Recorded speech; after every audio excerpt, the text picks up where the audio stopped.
We have all noticed how the intensity of light changes with distance. Here in this shot of a flashlight, we observe the intensity of the light at the flashlight's current distance. As we look at the flashlight at a greater and lesser distance, we can see how the intensity of light is decreasing or increasing. Astronomers refer to this phenomenon as the inverse square law. The total amount of light energy that a star produces each second is termed its luminosity, represented by L, and would have units of joules per second. Since stars are far enough away to be point sources, the light is spreading out equally in all directions, distributed over the surface area of a sphere whose radius, represented by r, is the distance to a star. Since the surface area of a sphere is equal to 4 pi r squared, the intensity, I, of light is what we see or measure with an instrument is given by I equals L over 4 pi r squared. Intensity equals luminosity divided by the surface area of a sphere.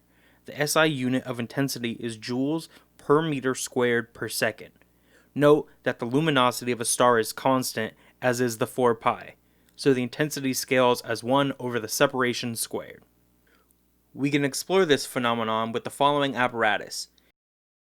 We have a light source, a fiber optics cable that guides the light to a photometer that measures its intensity and interface to interpret the photometer's readings for a computer application.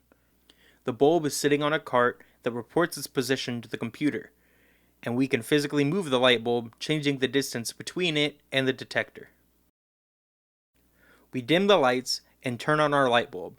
We begin with the light bulb about 20 centimeters from the optical fiber. We start measuring the intensity of light and gradually increase the distance between the light bulb and the optical fiber.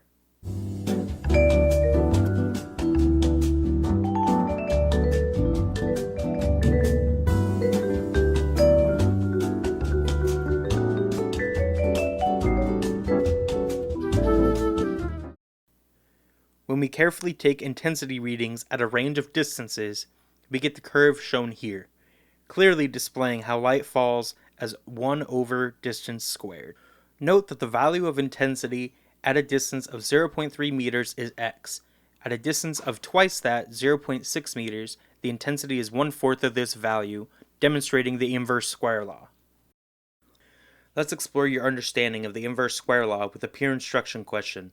Compare the intensities of light through patches of concentric spheres centered on the sun.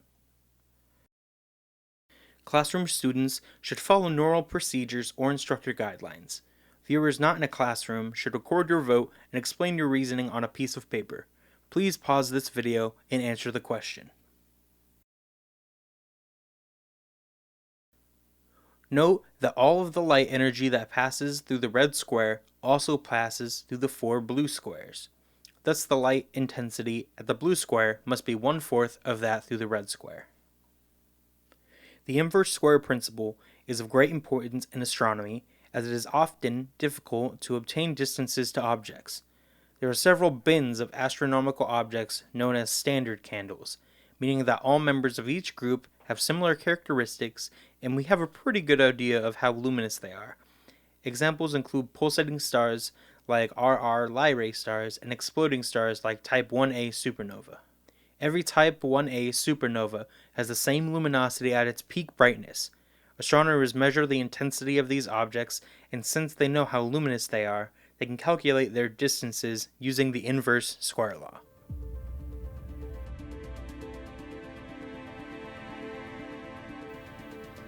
More teaching materials can be found at astro.unl.edu.